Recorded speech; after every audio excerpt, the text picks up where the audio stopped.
네, 안녕하십니까. 저는 현대자동차 연료전지 사업부를 담당하는 김세훈 전무입니다. 오늘 이렇게 20일에 그 세계 지식 포럼에서 이렇게 발표할 수 있는 기회를 주셔서 정말 감사드리고요.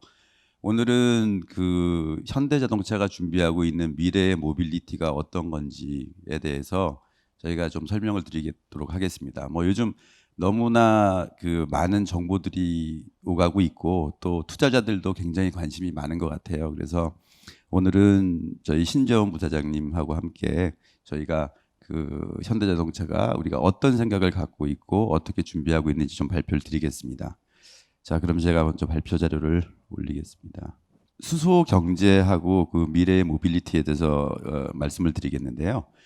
제일 중요한 거는 지금 이게 모빌리티만 바뀌는 게 아니고 전체의 새로운 산업 혁명의 변화 과정에 있다고 좀 보시는 게 좋겠습니다. 그 저희가 그 제레미 리프킨이 쓴 책에 보면은 그 세계의 기술이 바뀌어야 이 기술 혁명, 산업 혁명이 새로 일어난다고 이렇게 얘기를 하고 있는데요. 실제로 19세기에 보시면은 저희가 석탄을 원료로 썼거든요. 석탄 원료에 그다음에 증기 기관차, 그죠? 그다음에 우리가 통신할 수 있는 수단은 프린팅하고 뭐 그 전신 그거죠. 텔레그래프라 그러는데, 그리고 이제 20세기에 들어오면서 저희가 뭐 전화, 테레비, 라디오 이렇게 그 통신의 기술이 바뀌었고, 그다음에 우리가 석유를 쓰게 됐습니다. 그러다 보니까 이제 액체 연료를 쓰다 보니까 이제 우리가 내연기관 엔진이라는 자동차가 우리의 수송을 담당하게 됐죠. 근데 이제 이렇게까지 저희가 살고 있었는데 이게 어떤 시점이 왔냐면은 뭐 인터넷, IoT, 5G라는 어떤 통신 수단이 새로 만들어졌고요. 그다음에 예전에는 우리가 그 석유나 석탄 이렇게 땅에 묻혀 있는 연료를 갖다가 파내서 먹고 살았는데 이제는 다시 하늘을 보기 시작했어요. 그래서 태양이 갖다 주는 에너지를 그대로 이용할 수 있는 기술이 생긴 거죠. 우리가 이거를 신재생 에너지라고 하는데, 보면은 모든 에너지의 원천은 태양입니다. 그 우리가 비를 만드는 것도 태양이고 바람을 만드는 것도 태양이기 때문에, 그래서 태양의 에너지를 어떻게든 자연적으로 우리가 걷어들여 가지고 쓸 수 있게 됐고요. 그러다 보니까 태양을 갖다가 직접 우리가 에너지로 전환할 때 대부분 전기로 나옵니다. 그래서 이 전기를 바로 쓰든지 아니면 수소로 변환해서 쓰든지, 따라서 그거에 따라서 이제 전기차, 배터리라는 기술이 있고 또 연료전지라는 기술이 이제 또 개발돼서 이런 차들이 이제 시장에 나오게 됩니다. 근데 그 우리가 이렇게 100년에 한 번씩 바뀌거든요. 그러니까 너무 중요한 시기에 있는 거예요. 이 100년의 시작점에 와 있는데 어떻게 보면 우리가 모두 다 같은 출발선상에 있다고 보면 되거든요. 연료전지도 제가 이제 현대자동차에 들어와서 한 20년을 하고 있지만 이때까지의 발전 속도는 그렇게 빠르지 않았어요. 그렇기 때문에 지금이 이제 시작이고 이제 투자자들도 눈을 뜨고 정부도 눈을 뜨고 있는 상황입니다. 수소가 왜 중요하냐면은 어차피 신재생 에너지가 일단 많아야 돼요. 하지만 일단 신재생 에너지가 많아지면 우리가 그거를 어떻게 경제적으로 그다음에 효과적으로 쓸 수 있느냐, 그다음에 이 에너지를, 태양 에너지를 어떻게 우리가 그 에너지의 연료로만 쓰는 게 아니라 물질로 쓸 수 있느냐가 되게 중요해요. 왜냐하면 우리가 그 산업에서 물건을 만들어낼 때 많은 물질들이 필요하잖아요. 근데 그것도 이제 앞으로는 태양에서 얻은 에너지로 물질을 만들어 간다는 건데, 그래서 수소가 중요합니다. 그래서 수소는 물을 전기 분해해서 수소를 만들어낼 수 있고요. 그 수소는 저장이 가능합니다. 그래서 에너지 비축을 할 수 있고요. 또 국제적으로 다양하게 원거리를 갖다 수송할 수 있어요. 그래서 신재생 에너지가 풍부한 지역의 신재생 에너지가 부족한 나라에서 수입할 때 전기로 수입하는 게 아니라 수소로 변환시켜서 수입하는 게 훨씬 효과적이고요. 그다음에 그거를 자동차 연료로도 쓸 수 있죠. 건물용 에너지로 쓸 수 있죠. 뭐 모든 산업 분야에서 사용 가능하고, 특히 우리가 비료를 만드는 암모니아를 생산한다든지 그 다양한 산업 원료로 사용할 수가 있습니다. 지금 이런 거를 깨닫기 시작했어요. 모든 정부들이. 그래서 예전에는 수소를 만일 한다 그러면, 연료전지 한다 그러면 그거 왜 하냐, 그거 정말 가능한 거냐, 장난치지 말아라, 이건 뭐 안 된다, 너무 비효율적이다, 이런 얘기가 했었는데, 이런 질문들을 이제 종식시킨 사건이 있었죠, 올해. 그게 뭐냐면은 그 독일에서 이제 수소 로드맵을 발표하면서 독일 정부가 수소를 중심으로 이제 산업 발전을 시켜 나가겠다라는 거 발표를 했고요. 바로 얼마 있다가 유럽에서 하이드로젠 그 스트래티지, 그러니까 수소 전략을 발표했습니다. 여기도 보시면 전 유럽을 수소 기반으로 산업 발전을 시키겠다라는 거고, 수소를 통해서 우리가 CO2를 발생하지 않는 사회로 만들겠다라는 목표를 발표했어요. 그리고 어제 폰데어 라이언이 우리 CO2 감축 목표를 40%에서 2030년에 기존의 40% 감축에서 55%까지 감축하겠다고 이제 얘기를 해가지고 아마 더 빠르게 이런 신재생 에너지를 쓰게 될 것 같고요.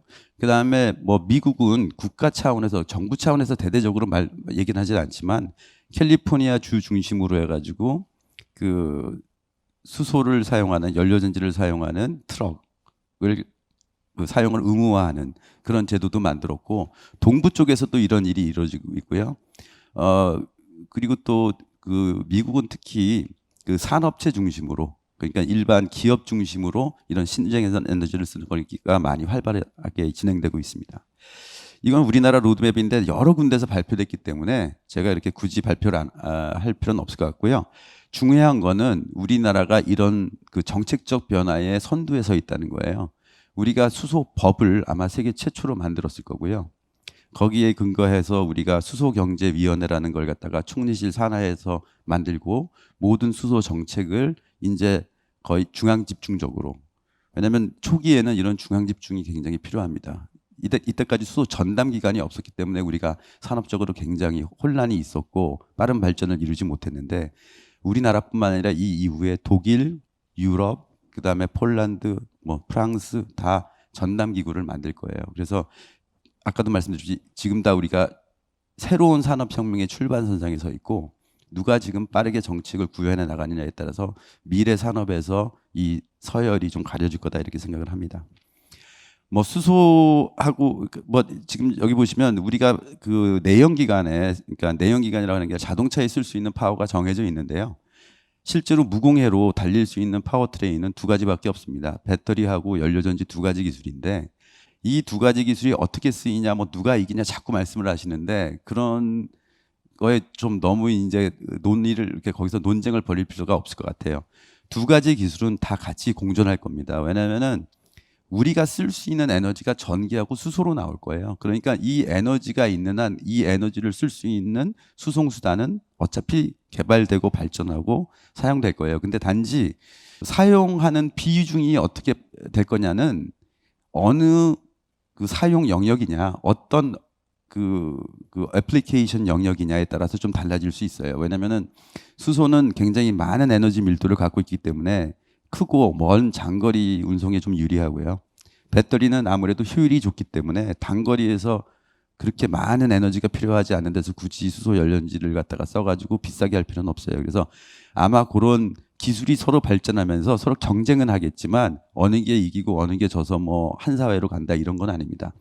그리고 또 이런 게 있어요. 하나는 또 지역적인 차이입니다. 예를 들어서 신재생 에너지가 풍부한 나라들은 전기가 바로 나오기 때문에 전기차를 많이 굴릴 수 있겠죠. 하지만 신재생이 없는 나라, 그런 데는 신재생 에너지를 수입해야 되는데 수입하는 형태가 수소의 형태가 될 겁니다. 그러면은 전기차를 쓰는 것보다는 수소차를 쓰는 게 훨씬 더 효율적이겠죠. 어차피 전기차를 굴리려고 해도 수소에서 전기를 만들어서 충전해 줘야 되니까요. 그래서 그거는 굉장히 다양하게 발전할 거기 때문에 저희가 지금부터 결론을 내고 하지 말고 서로 같이 기술을 발전시켜 나가는 게 더 중요할 것 같습니다.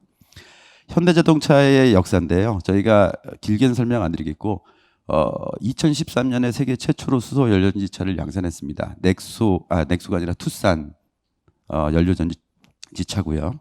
그 다음에 2018년에, 하지만 그때는 이제 그렇게 기술의 완성도는 좋진 않았어요. 하지만 이제 요번에 나온 그 넥소 2018년에 나온 거는 저희 2세대 모델인데, 이거는 거의 내연기관하고 동등한 내구와 동등한 성능을 보여주는 걸 아마 여러분들이 타고 다니면서 잘 느끼실 거고, 그 다음에 유럽이나 미국, 그 다음에 우리나라에서 많이 운행이 되고 있습니다. 그래서 우리나라가 이제 세계에서 제일 많이 수소를 생산하는, 그 다음에 보급하는 나라가 됐습니다.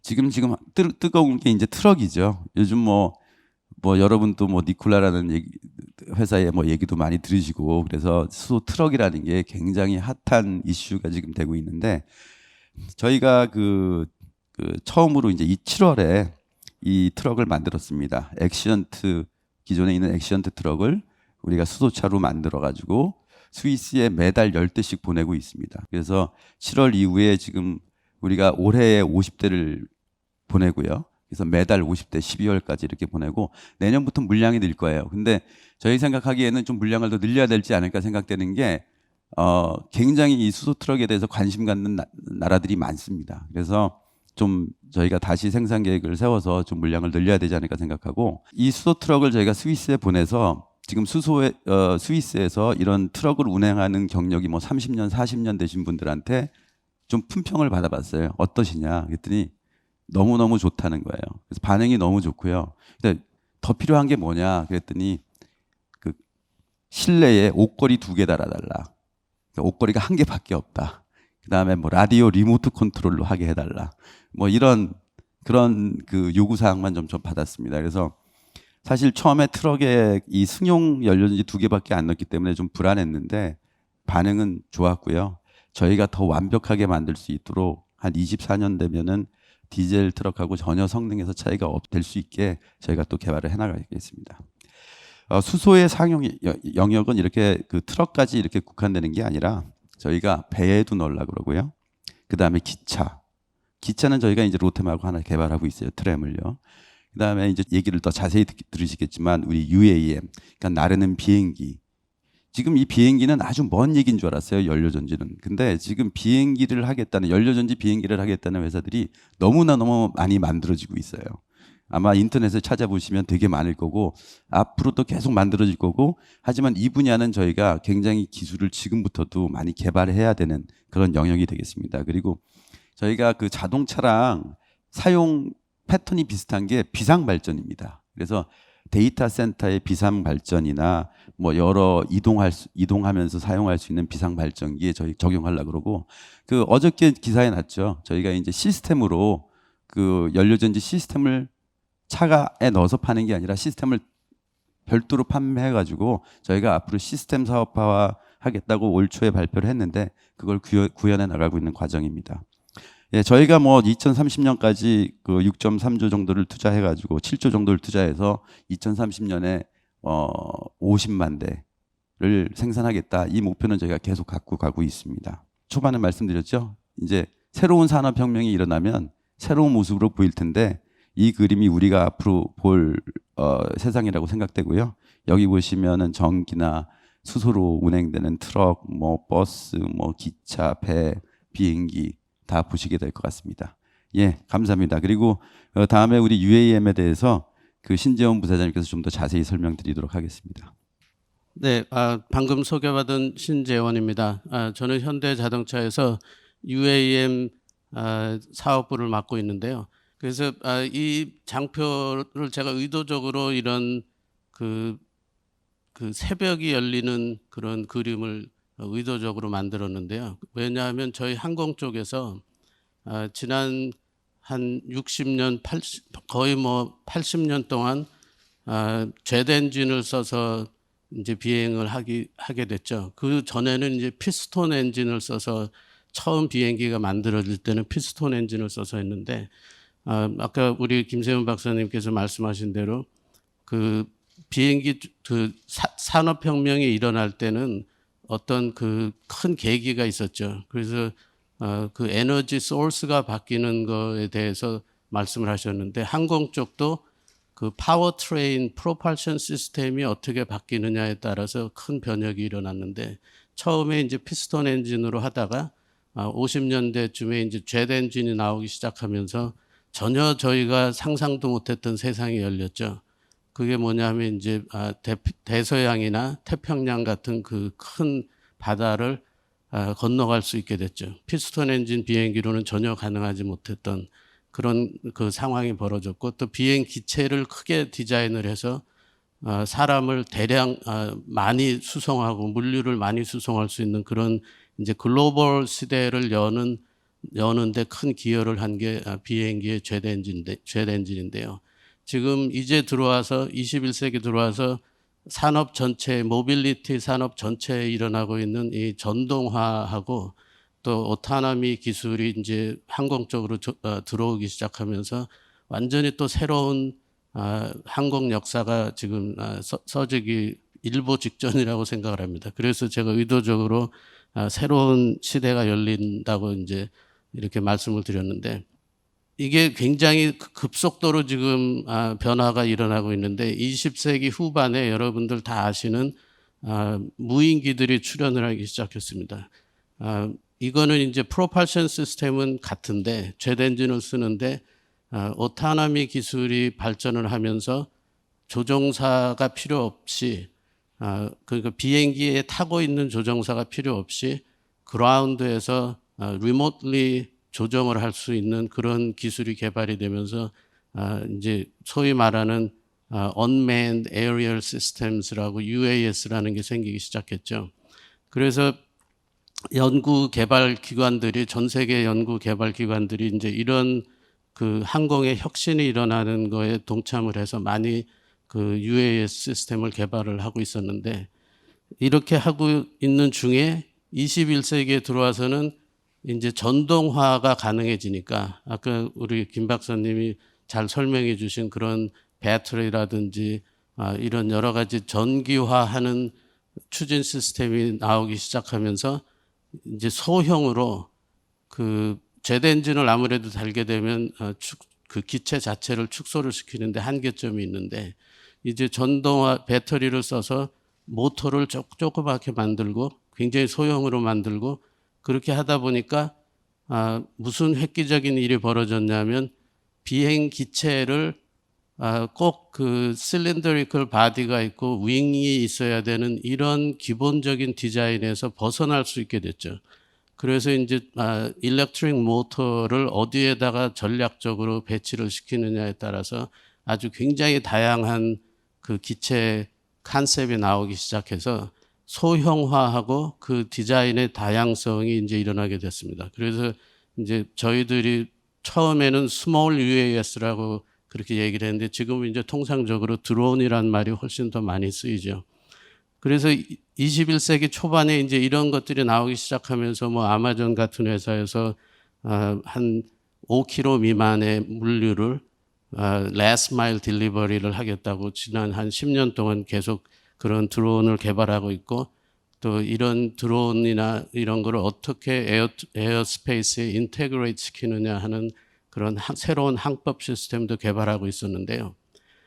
그러는 와중에 이제 몇 년 전부터 무슨 일이 또 벌어지기 시작했냐면, 그런 기술을 전동화하고 오토노머스 시스템을 같이 조합을 하면 우리가 도심에서 수직 이착륙이 가능한 헬리콥터하고 전혀 다른 어떤 수송 수단을 만들어낼 수 있지 않을까, 이런 또 관심이 굉장히 많이 생기기 시작해서 지금은 항공 쪽에서 제일 관심이 많은 분야가 이제 소위 말하는 urban air mobility라는 그 분야가 제일 핫한 이슈가 됐는데요. urban air mobility는 사실은 조금 제한적인 개념입니다. 그러니까 도심 항공뿐만 아니라 전동화하고 오토노미가 이제 완전히 발전이 돼서 항공에 적용이 되기 시작하면 무궁무진한 가능성이 있죠. 장거리를 가야 되는 제트 엔진을 써서 가야 되는, 그리고 많은 숫자의 사람을 승객을 태우고 가야 되는 그런 대형 여객기 산업은 앞으로도 몇십 년 계속 될 거로 예상을 하고 있습니다. 그렇게 에너지 덴시티가 많은 시스템을 개발하기 힘드니까요. 그렇지만 짧은 거리라든지 또는 인접한 도시들, 예를 들면 서울에서 수원, 서울에서 뭐 이분 부산까지, 우리나라는 그렇게 국토가 넓지는 않기 때문에 소수의 승객을 태워서 전동화된 기체로 갈 수 있는 그런 시대가 올 건데요. 그렇기 때문에 이제 전 세계적으로 지금 이 urban air mobility라는 말이 대변하는 새로운 시장이 열리기 시작할 시발점에 있습니다. 그래서 전 세계적으로 약 300개 정도의 크고 작은 회사들이 이 시장에 지금 뛰어들고 있는데 이 얼번 에어 모빌리티가 만약에 정말로 실현이 되면 저희야 당연히 실현이 될 거라고 믿고 있지만 실현이 되면은 제가 이제 늘 하고 싶은 말은 liberation from traffic congestion이라는 말씀은 저희들이 보통 뭐 20km를 가는데도 트래픽 잼에 걸려 있으면 1시간, 1시간 반 정도 걸리지 않습니까? 그래서 이런 그 도로의 컨제스천 문제에 제약되지 않고 하늘을 날 수가 있다면 저희가 2D 세상에서 3D 세상을 열게 된다면 20km 정도 가는 거는 뭐 한 7, 8분도 안 걸릴 텐데 그 1시간이 걸려서 가는 거에 그 시간을 모든 인류한테 돌려주는 거죠. 그런 그 퀄리티 타임을 돌려줄 수 있는 그런 해방을 느낄 수 있다는 점과 그리고 지금은 헬리콥터 운행을 하고 있는 도시들이 있습니다. 지금도 있는데 예를 들면 지금 그 맨하탄에서 존 F 케네디 공항까지 여러분이 약 2,000불 정도 돈이 있으시면 헬리콥터를 차터를 해서 갈 수 있어요. 그런데 이제 그렇게 되면은 굉장히 익스클루시브한 클래스만 이런 편리한 교통수단을 사용하고 있다는 말씀이죠. 그래서 제가 democratization of flight이라는 말을 쓰는 이유는 이제 이런 아주 소수의 그 extremely wealthy한 사람들뿐만 아니라 모든 대중들이 사용할 수 있는 새로운 교통수단이 열리게 될 거라는 말씀이죠. 그래서 이런 가능성과 또 분명한 필요 때문에 수많은 지금 스터디들이 출판되고 있는데 여기에서 중요한 점은 그 예상하고 있는 마켓 사이즈를 정확하게 지금 예측을 할 수 없기 때문에 이런 그 숫자를 믿는 것보다는 그 크기를 생각하시면 좋을 것 같습니다. 그래서 모건 스탠리가 2040년대에 저렇게 1,500 빌리언 달러 마켓이 생길 거라고 한 거는 이제 굉장히 불리시한 예측이죠. 그리고 또 이쪽 그 왼쪽 끝을 보시면은 2030년대에 BCG에서 예측하기로 20에서 300 빌리언 달러 마켓이 이제 시작이 될 거라는 거는 굉장히 베어리시한 사이즈 예측인데 중요한 거는 굉장히 불리시한 예측을 50%를 디스카운트를 하셔도 굉장히 큰 마켓이 되는 거죠. 700 빌리언 달러 마켓이 생긴다고 하면은 굉장히 큰 마켓인데 그래서 아까 말씀드린 대로 수많은 회사들이 지금 전 세계적으로 경쟁을 시작을 한 겁니다. 그래서 제일 중요한 테이크어웨이는 그 어떤 인컴번트도 없다는 게 중요한 사실입니다. 왜냐하면 보잉이나 에어버스 같은 기존의 항공업체들은 물론 항공 기술은 굉장히 발전이 되어 있지만 그리고 굉장한 기술을 가지고 있지만 대량 생산을 할 수가 없어요. 말씀 계속 드리지만 보잉이 제일 주력 기종이 737인데 보잉 737이 지금 한 달에 많이 어셈블 해봤자 한 65대 정도밖에 어셈블을 못합니다. 그러니까 이 UAM 시장이 열리면 수십만 대의 기체가 필요할 텐데 전 세계적으로 도무지 항공산업에서 하는 매니팩처링 테크놀로지로는 수요를 감당을 못하고 자동차 업계에서는 물론 대량 생산 기술은 있지만 그런 그 항공에 필요한 인증을 받을 정도의 그런 리단던 시스템하고 세이프 시스템을 아직 만들지 않았기 때문에 저희 UAM 산업은 그 기존의 항공 산업과 기존의 자동차 산업의 어느 중간 정도 지점의 스윗 스팟에 끼어들 텐데요. 그러니까 대량 생산을 할 수 있으면서 또 항공 기술도 갖추고 있는 그런 회사가 그런 조직이 이제 성공을 할 텐데 저희들 예상으로는 저희 현대자동차 그룹처럼 자동차 쪽에 있는 회사들이 오히려 이 시장에 적응을 하기가 훨씬 유리하다고 생각을 하고 있습니다. 그래서 UAM은 그 기체만 만든다고 되는 게 아니라 완전히 새로운 시장을 여는 거기 때문에 여러 가지가 필요하죠. 새로운 항법 시스템도 필요하고 말씀드린 대로 새로운 매니팩처링 테크놀로지도 필요하고 또 무엇보다도 인프라스트럭처가 굉장히 중요한데요. 이런 도심 안에서 이제 기체들이 수직 이착륙을 할 수 있는 그런 소위 말하는 스카이포트 같은 것들이 있어야 되고 또 새로운 팔러시나 레귤레이션이 많이 필요합니다. 그래서 이런 모든 산업군들이 동시에 같이 발전을 할 때에 이제 이 새로운 시장이 열리게 되는데 그래서 저희 현대자동차 그룹은 이제 총체적으로 이런 종합적인 접근을 하려고 하고 있습니다. 시간 관계상 이제 다른 여러 가지 문제점이 있다는 거를 말씀을 드리는데 이런 챌린지가 있음에도 불구하고 그렇게 많은 회사들이 참여를 하는 이유는 기술이 이제 발전해서 요소 기술이 어베일러블하게 될 것이고 우선 디맨드가 너무 커서 반드시 열릴 시장이라는 예측이죠. 그래서 시장이 반드시 열릴 거라고 생각을 하기 때문에 저희들이 지난 1월에 라스베가스에서 열렸던 CES에 저희들의 비전 비어클이죠. 그거를 발표를 했습니다. 이건 이제 전시장을 설치를 하는데 타임랩스 비디오를 보여드리는데 기체가 풀스케일 기체를 저희가 만들었기 때문에 모든 전시장 설치가 저희 기체를 중심으로 설치가 되는 것을 보실 수 있습니다.